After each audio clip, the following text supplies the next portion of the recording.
pues, tenía ganas de humanizarla, de decir, una mujer puede ser feminista, pero es que además es madre, es hermana, es amante, es amiga, tiene contradicciones, tiene sus propias heridas y no es perfecta. Hablas también con mucha valentía de lo compleja que es la sexualidad humana, de lo complicada y de la poca capacidad que tenemos o de la poca educación que hemos tenido, de la manera que tenemos para tan huidiza y tan asustadiza para abordarla. Especialmente en una generación. Yo que soy de la generación de los 70, digo, ahora se vive con otra naturalidad, pero también se informan exclusivamente a través de las redes, a través de Internet, ¿no? Sí, porque ahora se sigue en el terreno del tabú o bien en el terreno del capital. O sea, o se comercializa, se ve lo sexual como un capital que te puede hacer ganar dinero o ganar estatus, un estatus relativo, siempre viviendo en un patriarcado, la verdad, o en el terreno del tabú, ¿no? Y a mí me da mucha lástima que no se habla en el terreno de la comunicación, del autoconocimiento, de la sensibilidad, y parece que cuando quieres situarte en ese terreno se te tacha de moralista, ¿no? Está esa cantinela que me da muchísima pereza, la verdad, porque creo que sexualidad también es comunicación y también es autoconocimiento. Autoconocimiento sobre todo si estás tú sola masturbándote o si estás con un otro también estás conociéndote a ti al ponerte frente a un otro, ¿no? Pero sobre todo es comunicación, porque ahí es donde también está el consentimiento, ¿no? Donde opera el consentimiento. Y claro, entras en un territorio que es muy complicado, que es sexualidad y adolescencia, que tiene su propia desinformación, pero también su propia necesidad de exploración. Claro. Y en ese momento en el que están haciendo todo, también es muy tabú para la sociedad, como hablamos a los jóvenes, y ahí ya se establecen diferentes baremos, donde empieza la juventud en la que se puede conversar sobre sexualidad, pero es una necesidad de comunicación, una necesidad humana, y también evitaría un montón de problemas a los que estamos asistiendo. Sí, es que no sé, bueno, sí sé, pero me sorprende que todavía no hayamos despertado como comunidad adulta y hayamos establecido un mínimo de consenso para los institutos de educación sexual. Y yo sé, una vez más, que es un tema tabú, que a todo el mundo enseguida se pone a la defensiva, no va a entrar la política en mi cama, cuando la política haya entrado en tu cama, entra todo el tiempo en tu cama, en tu construcción del deseo, en muchas cosas, ¿no? que tú crees que forman parte de tu libre albedrío y no es así. Entonces, yo creo que deberíamos ya ponernos serios y, en serio, unos mínimos, ¿no? Un poder nombrar las partes del cuerpo, un hablar del deseo, hablar del consentimiento, hablar de comunicación. No me parece tan loco, la verdad. Y sin embargo parece revolucionario, parece que los discursos políticos que escuchamos últimamente van en contra de esa dirección, ¿no? También es verdad que es llamativo lo que decías, los adolescentes, cómo se ha cambiado mucho con respecto a la adolescencia, la aproximación al sexo en general. Si los adolescentes de hoy han cambiado tanto con respecto a los de otras generaciones, como algunas informaciones o algunas visiones intentan decir. No sé, imagino que has hecho bastante investigación para hacer la serie. ¿Te parece que los adolescentes de hoy son muy diferentes de los de otras generaciones y sobre todo están más preparados para abordar estos asuntos como la sexualidad antes por temas de edad que en otras épocas, por ejemplo? O sea, yo creo que ahora hay un cambio radical que es los smartphones, o sea, la tecnología. Eso ha cambiado nuestra forma de relacionarnos, nuestra forma de incluso de pensar, ¿no? Ya se sabe, de hecho, que está modificando nuestro cerebro y que nos está haciendo más tontos, básicamente. Esta adicción a los vídeos cortos, ¿no? Y que además es una gran fuente de ansiedad No me lo vas a decir a mí. Claro, Vamos a hacer esto. Quítate todas esas aplicaciones. Ya, claro que fácil, pero tú también luego utilizas muchas redes sociales. Haría solo una. Bueno, y WhatsApp, que WhatsApp nos olvidamos de que es una red social que también genera mucha adicción y no te deja nunca descansar. Claro. Perdón que te he cortado. Que ahora con todas estas herramientas y con las redes sociales y todo... Ahí el nivel de ansiedad en los adolescentes ha subido, también el nivel, las depresiones, y tiene mucho que ver con el acceso tan temprano a aplicaciones que son como cocaína. Y si a un menor de edad no le darías, pues eso, un porro, un gin tonic o una raya de cocaína, ¿por qué le damos un teléfono con aplicaciones que están diseñadas por mentes brillantes? De hecho, mucha gente se ha ido de esas corporaciones asustada viendo lo que esto podía generar en la sociedad, ¿no?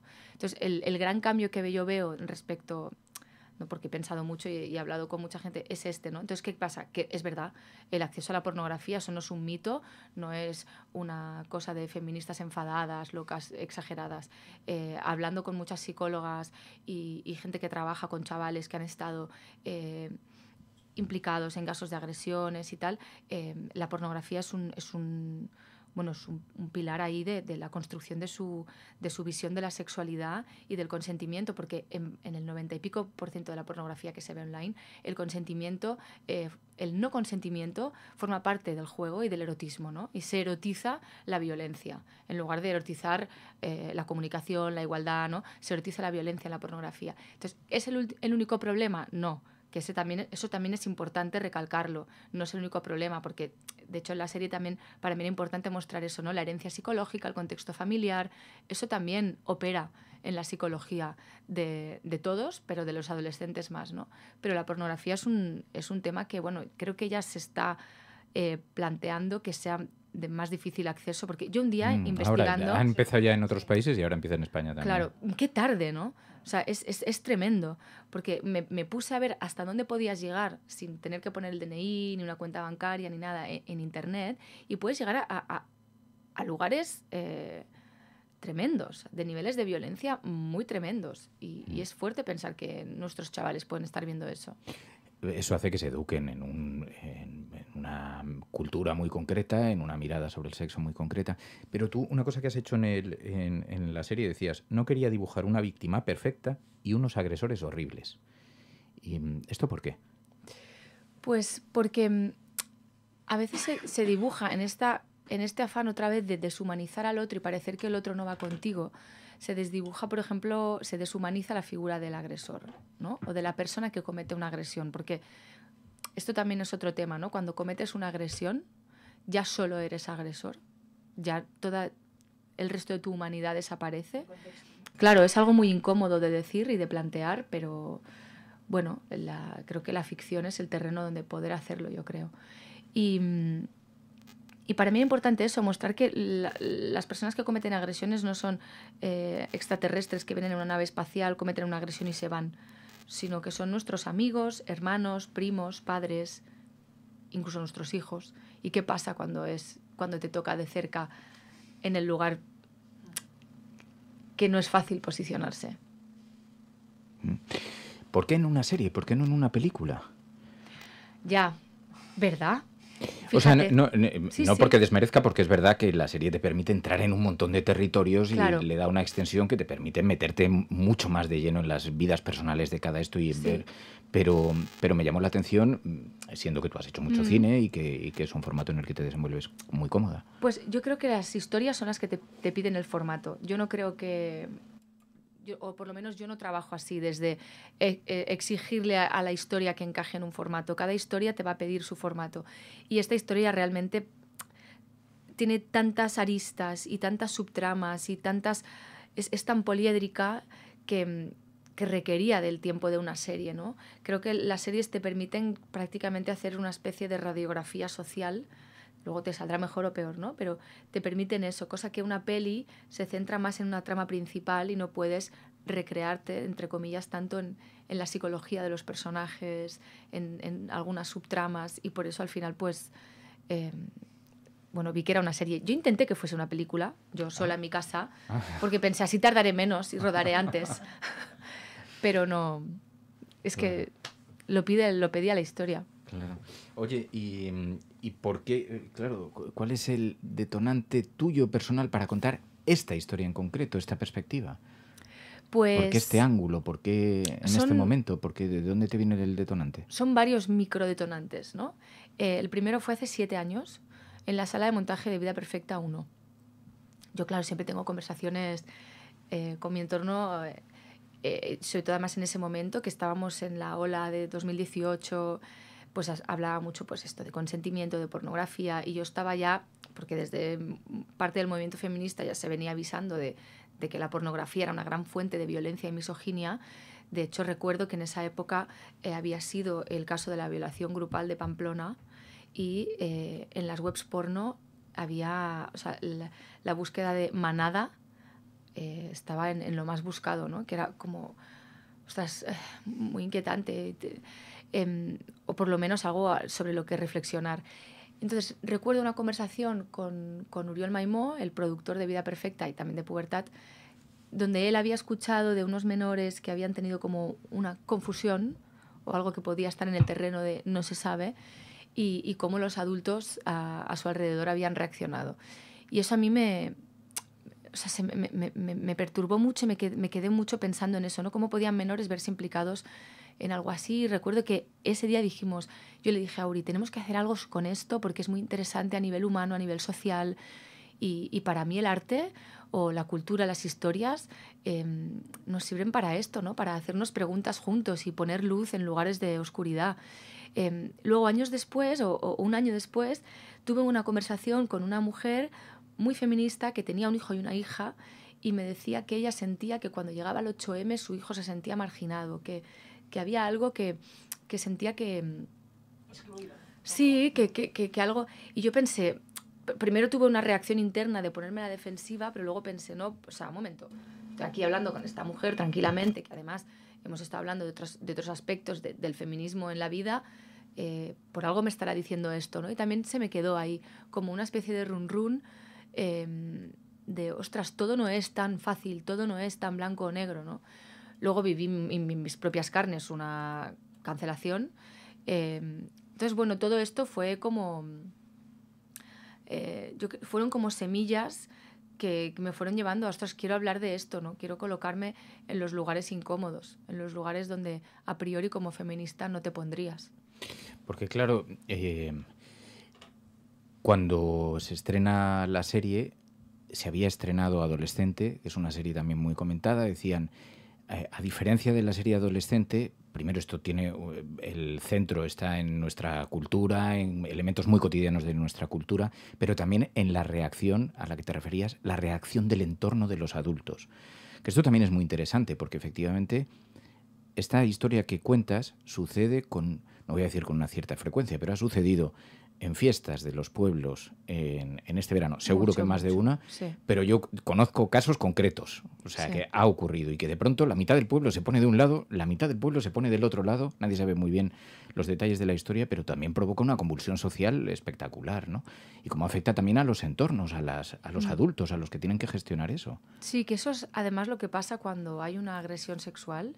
Evidentemente la víctima es la principal afectada, pero hay un entorno que se rompe. O sea, hay muchos afectados y de hecho por eso muchas veces uno de los motivos, uno de varios, por los que algunas mujeres no denuncian es por el miedo a cómo va a afectar al entorno. Porque no quieren romper, pues bueno, la familia, las amistades y me parecía también pues interesante. Esto fue algo que fue cogiendo peso en la documentación y en el desarrollo de la serie, ¿no? Cómo esto rompe un entorno y rompe una comunidad. Por lo tanto, la reparación pasa por lo colectivo también, pasa por la comunidad. Al igual que este tema, que para mí era importante también, de ahí también la figura del Castell.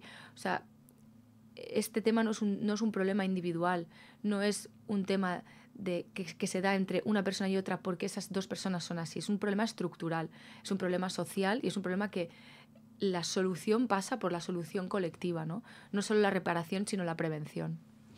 Porque hay un elemento metafórico que transcurre a lo largo de la serie, que es el Castell, estas columnas humanas, grandes columnas humanas, muy propias de... Digo porque probablemente haya mucha gente. Sí. Yo he empezado a descubrir realmente cuál era la simbología, lo que conlleva, lo que Sí. significa y todo esto. ¿Por qué? ¿Por qué eliges esa estética, ese lugar, como esa metáfora?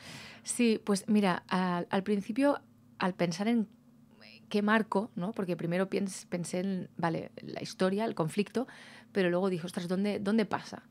Y pensé que una forma de mostrar esta dualidad entre tradición y progreso, entre miradas más conservadoras que se anclan en la raíz y en el pasado, y miradas que quieren cambiar y que dicen, lo podemos hacer distinto, ¿no? Pues la cultura popular era un marco interesante en el que poner eso, porque en la cultura popular conviven las raíces y el progreso, ¿no? El futuro. Empecé en una cofradía, pero pensé que la religión tomaría demasiado peso y no quería hablar de esto. Pensé en los corrabous como metáfora de la masculinidad y ¿no? de esa cosa patriarcal tóxica. Y bueno, fui pensando en qué contextos de cultura popular podían ser interesantes y de pronto un día pensé en un castell y dije, es esto, ¿sabes? Porque es la comunidad, habla de la fragilidad, habla de la confianza. Un castell tiene que estar la base muy bien construida, porque si no, se cae. Una de las claves, que esto se dice en el capítulo 1, es la confianza, porque si tú no confías en el que tienes abajo, es que no subes ahí arriba. Entonces, en una comunidad, la confianza, en los vínculos humanos, la confianza es muy importante. ¿Qué pasa cuando se rompe esa confianza, no? Pues se cae el castell también y se cae la comunidad. Me parece muy interesante, primero, la construcción del castell. Además, visualmente, claro, es espectacular. El poder retratarlo en una serie también está muy bien. Pero me he quedado antes un poco enganchada a lo que decías con respecto a esta feminista que te contaba un poquito cómo lo veía con su hijo, con su hija, la diferente forma. Me imagino que has estado en contacto con muchos adolescentes, con muchos... No sé si has podido ver, porque se habla también mucho de esa brecha que hay entre las generaciones más jóvenes, cómo las chicas parecen cada vez más progresistas, más feministas, más de izquierdas, y los chicos cada vez más conservadores. Está dando un poquito esta situación. No sé si con la gente que has tratado has podido ver si algo del consentimiento, por ejemplo, ha empezado a estar más asentado en la cultura de muchos de ellos, o si al revés, está precisamente rompiendo y, digamos, yendo hacia los extremos ambas partes. No sé si, dado que has estado en contacto con ellos, nos puedes contar un poquito de cómo lo has ido viendo al hacer la serie. Ellos a priori no son de ninguna manera. Les hace el algoritmo, les hace esa cosa que les damos, que les obsesiona y que les genera tanta adicción. Y como vivimos en tiempos de pantalla y de individualismo total, es como que nos hemos olvidado de que el sentimiento de pertenencia es muy importante para el ser humano, ¿no? Y el sentimiento de pertenencia solo se da en lo colectivo, en el grupo. Entonces, si abandonamos a los adolescentes y les tiramos ahí a la pantalla, el sentimiento de pertenencia lo van a buscar en esa pantalla, ¿no? Si cada vez hacemos menos cosas juntos, menos cosas en colectividad, de hecho la colectividad se atrinchera, ¿no? En los medios de comunicación cada vez más, pues al final ellos buscan esa identidad, ese sentimiento de pertenencia online y encuentran lo que encuentran, ¿no? Entonces, el otro día escuchaba a Remedios Zafra decir que el antifeminismo se está convirtiendo en un pegamento identitario, ¿no? Entre los movimientos fascistas y ultraliberales, porque es una forma de... El odio también te puede unir en cierta manera, ¿no? Porque no deja de ser, en el fondo, miedo a no pertenecer. Todos queremos pertenecer. Claro, y todos queremos pertenecer. Es algo tan humano, porque el mundo y la vida es tan enorme, el planeta es tan enorme, hablamos tan poco del sentido de la vida, en serio. Entonces, al final, el sentimiento de pertenencia te hace sentir menos pequeño y menos solo. Entonces, bueno, sirvió el fútbol, ahora también pues la manosfera. ¿Y ahora se ha hecho algo mal desde el feminismo para también fomentar que el antifeminismo haya sido tan extremo, ¿no? Porque se habla también un poquito de eso, ¿no? De cómo, pues con estos calificativos, las feminazis, pero tú crees, ya que has estado bastante metida, ¿crees que algo se ha hecho mal desde el feminismo o ha sido una reacción que ha surgido y que realmente, bueno, pues se ha ido fomentando además por determinados intereses, pero se debería o se podría hacer algo de autocrítica desde el feminismo? Yo creo que la respuesta a esto es compleja y no cabe en una frase, porque ya de entrada decir que algo se ha hecho mal desde el feminismo, como si el feminismo fuera un ente único que piensa, o sea, el feminismo es una teoría política, es un movimiento social, ¿no? Y es que cristaliza en una agenda que tiene el fin de conseguir la igualdad de derechos y oportunidades entre los dos sexos. Entonces, esto lo tenemos claro. Hay una teoría y está escrita y se puede estudiar y hay una historia, ¿no? Qué importante es también mirar al pasado, ¿no? O sea, comprender de dónde venimos y cómo se han conseguido todos los derechos que tenemos hoy, ¿no? poco que hace, que se han conseguido también. Claro, y cómo de tremendo es y de no sé, de necio es ver a veces a mujeres políticas no reconocer esa lucha feminista, cuando precisamente si están en la primera línea de la política es gracias a los movimientos feministas y es gracias a esa lucha social, ¿no? Ningún derecho se ha conseguido por generación espontánea. Entonces, ¿qué pasa? Que ese movimiento social lo comprenden, lo hacen personas, y las personas no somos perfectas. Tenemos unos ideales que nos sirven para caminar hacia un lugar y lo hacemos lo mejor que podemos. Eso está por un lado. Por otro lado, claro, es que el capitalismo, ojo, o sea, es que el capitalismo es una maquinaria fuerte que se da muy de la mano, muy bien, con el patriarcado, y se hacen muy fuertes ahí. ¿Y qué pasa? Y siento repetirme, pero es que realmente la tecnología, o sea, el olvidarnos de lo humano, de lo colectivo, y irnos a la pantalla, tampoco favorece el pensamiento complejo, y el pensamiento complejo y el análisis complejo, ¿no? Los vídeos cortos, el tweet. Entonces, ¿qué pasa? Que ahí es muy difícil desarrollar la mirada crítica. A esto le juntas, ¿no? le sumas que cada vez se le da menos peso a la filosofía en el currículum educativo, que es el lugar donde te enseñan a pensar. Porque al final esta adicción a las redes sociales están sustituyendo información por pensamiento. Y el pensamiento se tiene que practicar. Y si no te dan las herramientas para ejercerlo, tampoco sale por generación espontánea, ¿no? Entonces, claro, la crisis de la educación, de la sanidad, de la vivienda, te sitúa en el miedo. ¿Y el miedo qué hace? Te hace que te repliegues una vez más, a decir, tú no vengas a quitarme el pan, tú no vengas a quitarme la vivienda, te repliegas en el conservadurismo. El miedo es lo que te hace replegarte hacia ahí, no te hace caminar hacia lugares desconocidos de progreso. No, a ver, ¿qué ha funcionado en el pasado, ¿no? Entonces, creo que tenemos un problema de miedo que no viene solamente porque las mujeres estemos reclamando y consiguiendo derechos que son fundamentales y que son derechos humanos, sino que viene también por esa crisis que el sistema capitalista está haciendo que suframos todos, ¿no? Y haciéndonos creer que no viene por un sistema que es depredador, sino que viene porque los inmigrantes vienen a quitarte el puesto de trabajo o las ayudas, porque las mujeres vienen a decirte cómo tienes que ser, y que ya entonces ya un hombre, que ser un hombre, volvemos a la pérdida de identidad. Entonces, ¿que hay que hacer mirada autocrítica en el movimiento feminista? Por supuesto, siempre, pero es que eso siempre se ha hecho, ¿no? O sea, el feminismo es una mirada crítica de la sociedad. Entonces, lo que no hay que hacer, yo creo, es decir que todo es culpa del feminismo, porque eso es mentira. Y al final es simplificar algo complejo y volverlo una vez identitario. O sea, volver a que las ideas son tu identidad, en lugar de hacerte ver que tu identidad tiene que ver con los otros y con lo comunitario, ¿no? Entonces, si las ideas son mi identidad, si tú atacas mi idea, me estás atacando a mí. Y volvemos al odio, al miedo y al no pensar. Has dicho, pubertad tiene una voluntad de mostrar vías de esperanza. ¿A ti te queda esperanza? Porque después de lo que acabo de soltar. Claro, porque lo que decía Pilar, estamos viendo cómo en las mujeres jóvenes es diferente, lo cual todavía nos da algo de sosiego. Pero en los chavales jóvenes, cada vez más conservadores, cada vez más reaccionarios, tiene mucho que ver con las redes seguramente, pero es igual. Es que al final corremos el riesgo de convertirnos o de estar siendo una voz en el desierto. Es que el tsunami es tan gigante que dices, empezamos a ver los efectos perversos de los teléfonos móviles en la adolescencia, pero es que ya es tarde.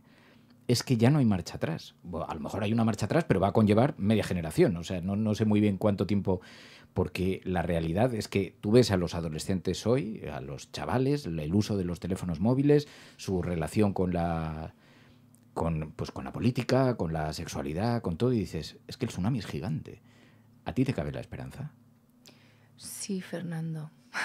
En la serie sí, en la serie. Menos mal, porque yo que soy anticipatorio, ¿sabes? Ya estaba ansiedad anticipatoria. Ansiedad anticipatoria, ya estaba sudando mi masculinidad herida. ¿Sabes? O sea, sí, lo que pasa que, claro, el problema es grande, pues la solución tiene que ser grande y tenemos que arremangarnos todos y todas. Y ahí, pues claro, el cambio tiene que ser muy profundo, tiene que venir desde la educación, desde la economía, desde la cultura. No lo vamos a solucionar aquí tú y yo en esta Mal. tertulia, pero sí que podemos,